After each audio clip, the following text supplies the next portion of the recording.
Hello guys, in this video I'm going to show you how to post a project on Freelancer, but first I wanted to tell you that don't forget to subscribe, because at 10,000 subscribers I'm going to show you my YouTube revenue statistics and my growth strategy, how you can make money online.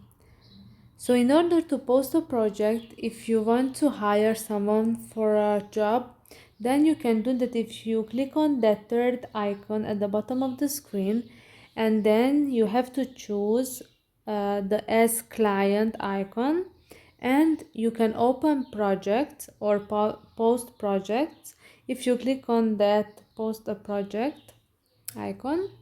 And here obviously you have to give some information. You have to choose a name for your project, tell us more about your project, you can upload files, and after that you can post your offer.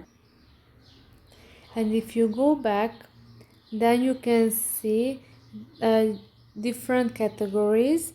So right now we are at the open projects, but you can see that there is a work in progress, past projects, open contest, pending prices, and prices released option. And here will appear all these things after obviously you have this kind of projects and prices.